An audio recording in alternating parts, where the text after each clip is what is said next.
this is not my first rodeo with Final Fantasy XIV.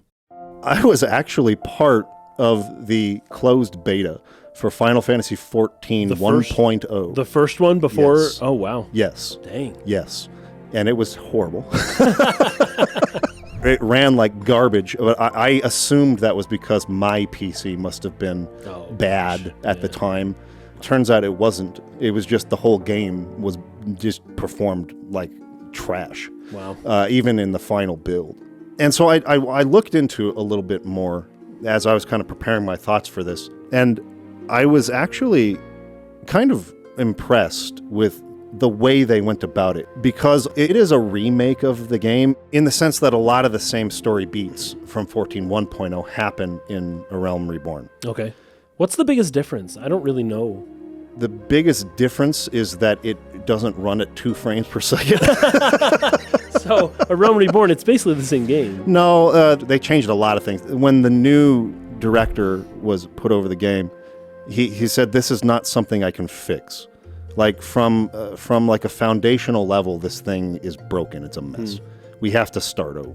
Okay. So they started looking into ways for how they could start over the game, but kind of continue it, right? But they were still going to essentially remake the same story beats a second time. Okay. But how can we do that in a sort of like world-building sense? Yeah.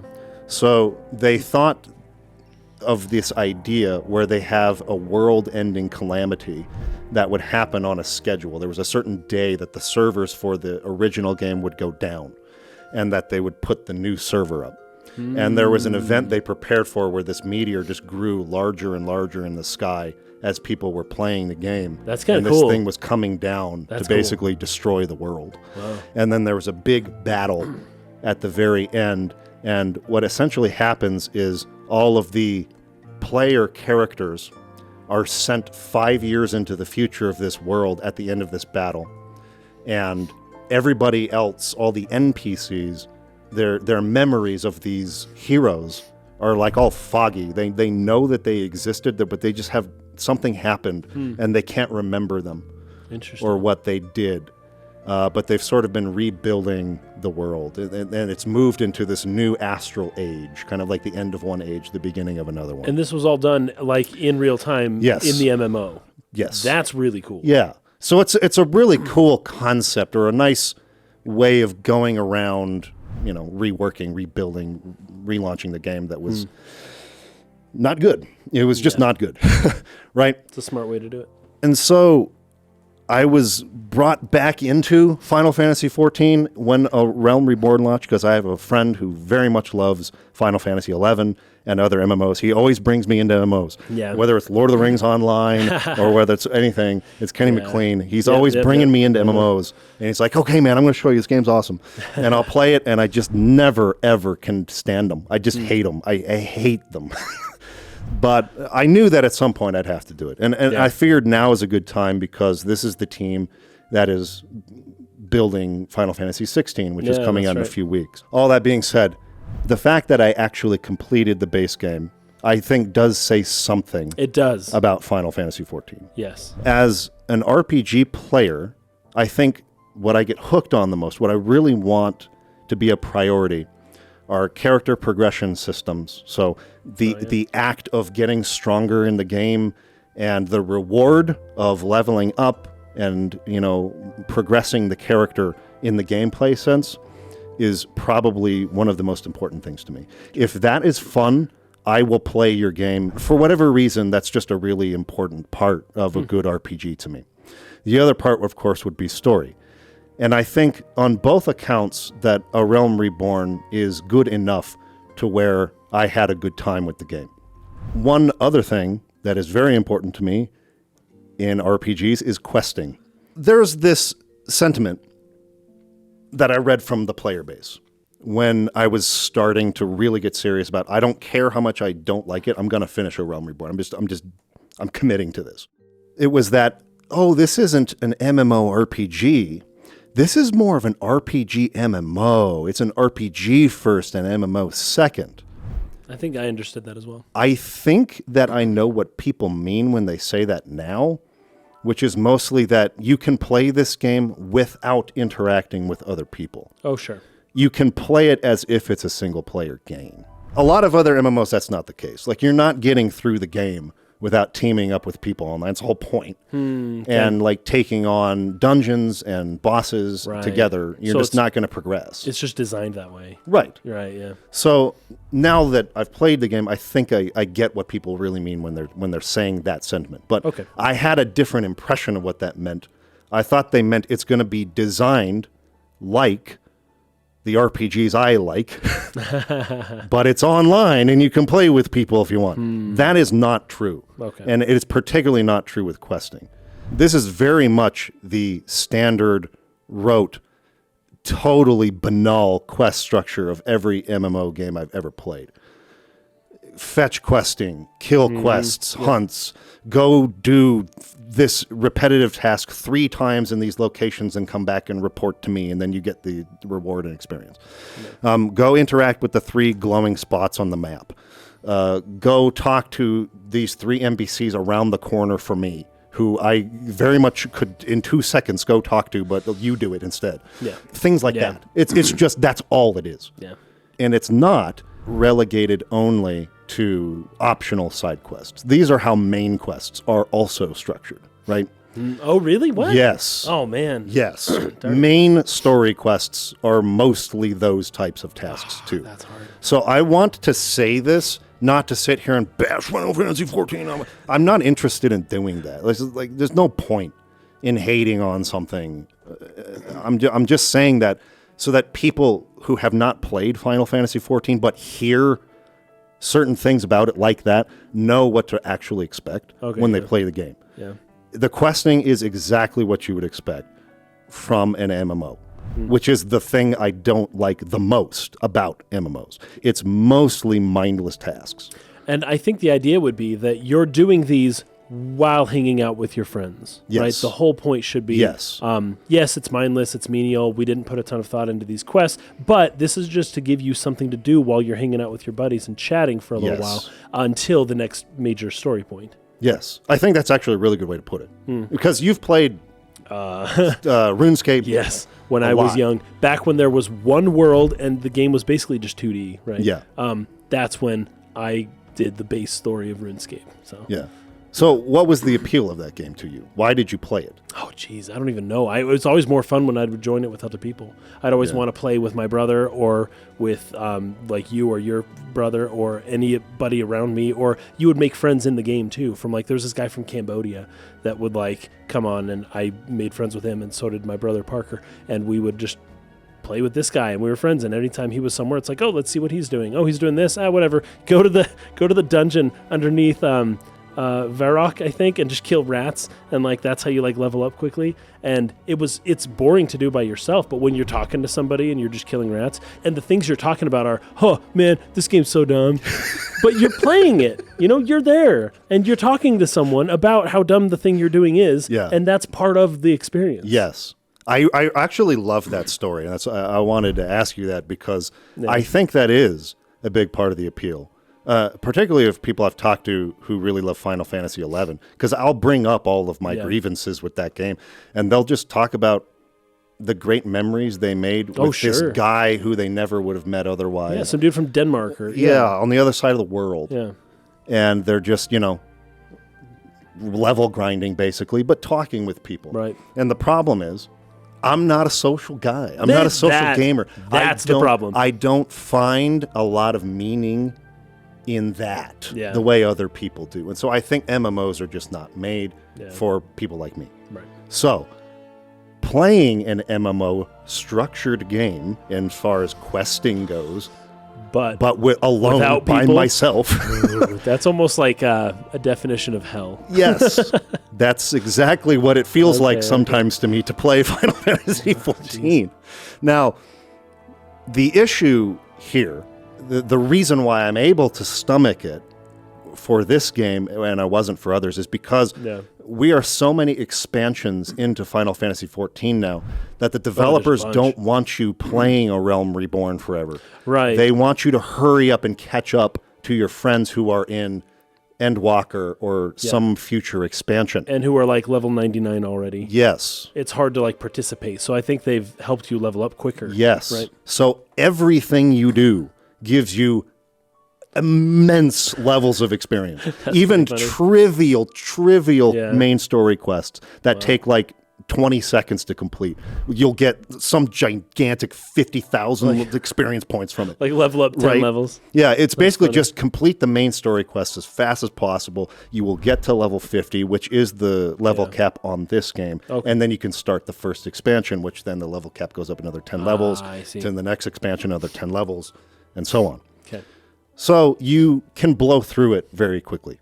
And that's what a lot of people online will tell you to do for a Realm Reborn. Oh, the story isn't good. It gets good in Heavensward, or it gets good in some future expansion. So just go as fast as you can through a Realm Reborn.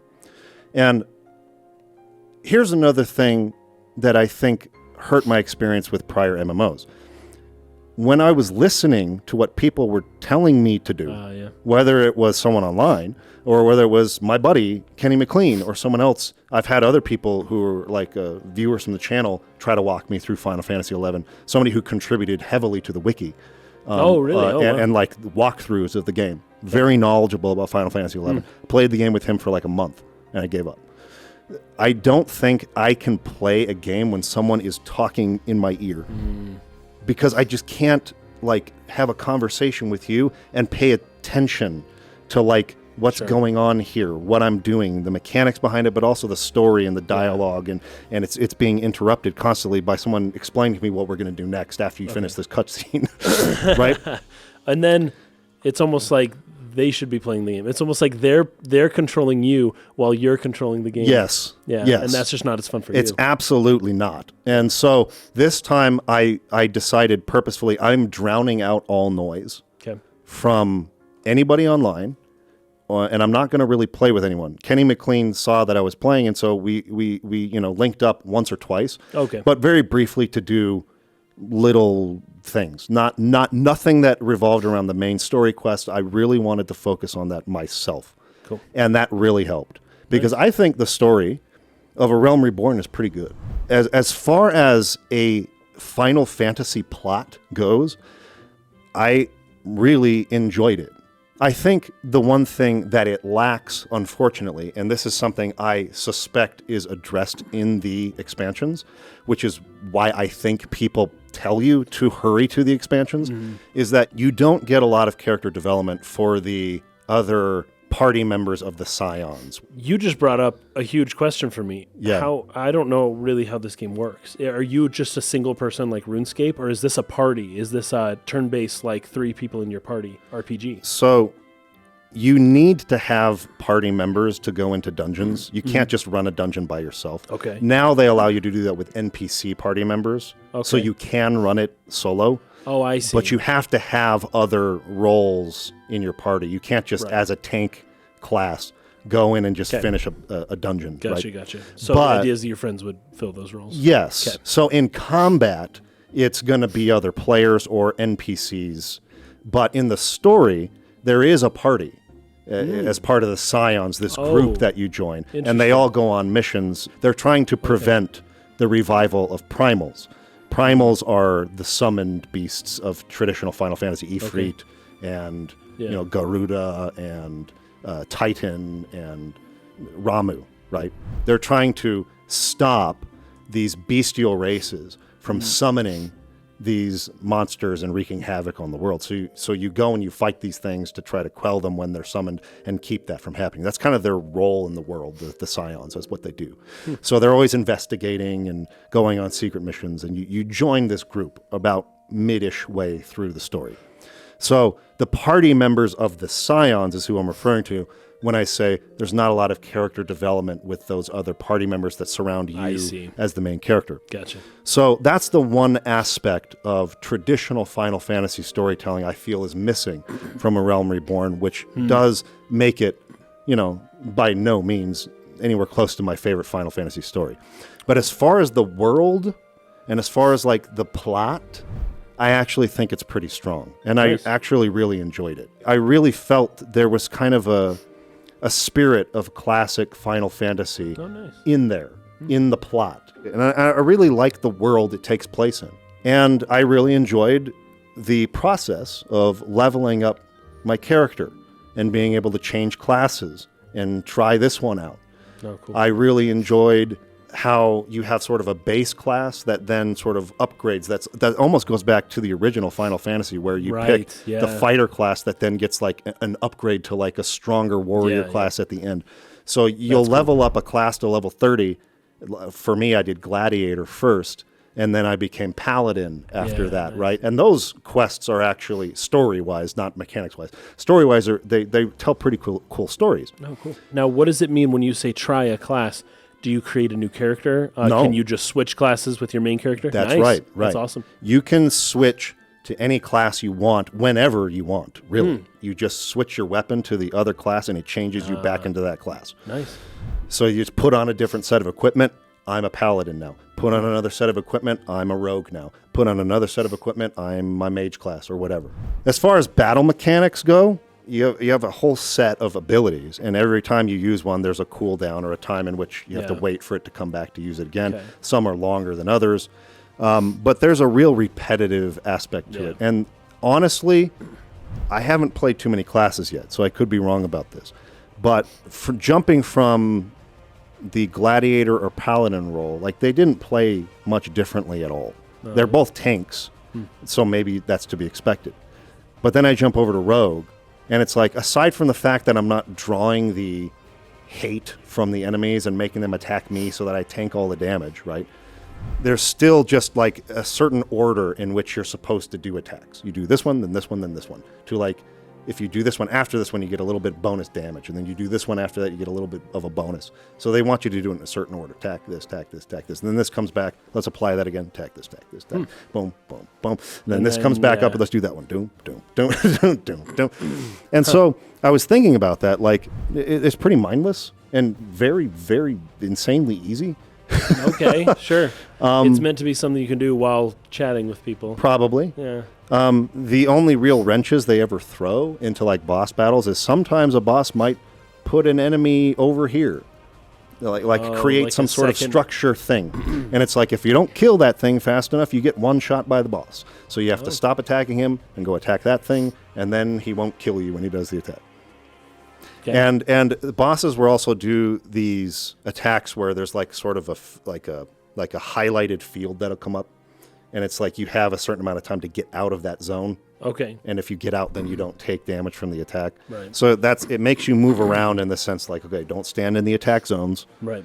And just do your button combos in the same order over and over again until this one comes back. And that's about it. I mean, it's just really not that deep.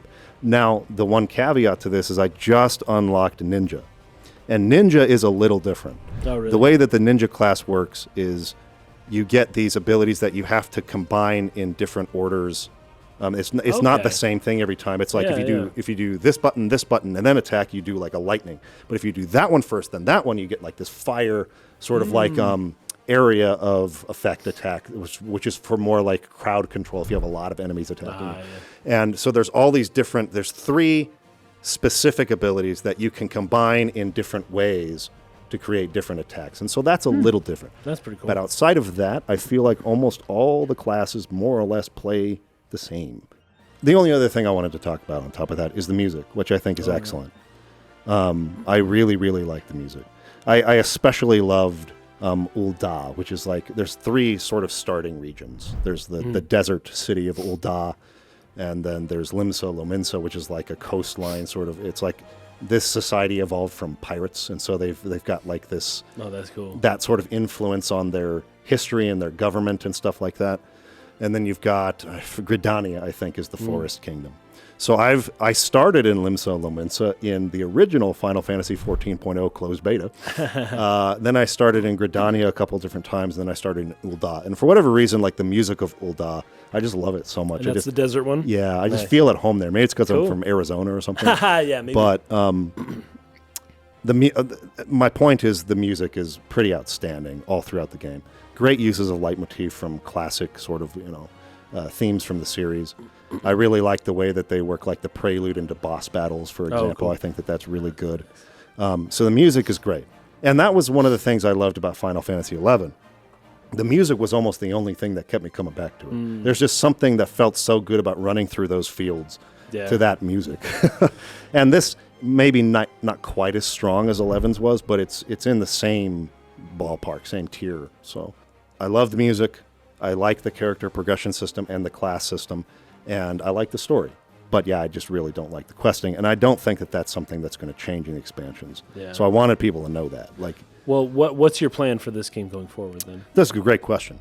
I think, like, for sure right now, I'm going to get up through Heavensward. Oh, cool. The reason I want to go through Heavensward is because the writers of Heavensward are the ones who are writing Final Fantasy XVI. Ah, specifically, okay. So I'm going to beat Heavensward before Final Fantasy XVI comes out. That's Sweet. my plan. And I'll decide after Heavensward, do I really want to continue through all the rest of the expansions, or will I just watch the story on YouTube? We shall see if what everybody says about it gets so much better in the expansions, Heavensward is so, now it gets really good. We'll see. We'll see. It's going to be hard for me to really, really love something with questing like this in it. Yeah. But Especially if that's the majority of what you're doing in the game. But I really want to try Dragoon. I really want to try Dark Knight. Yeah. I really want to try other classes, even though I know that in combat it will more or less just be pressing these 3 buttons over and over again. But I want to try it. And the fact that I want to try it, I think that means something. And so those are my impressions of Final Fantasy XIV. Take that for what you will. I will be starting Heavensward hopefully within the next few days.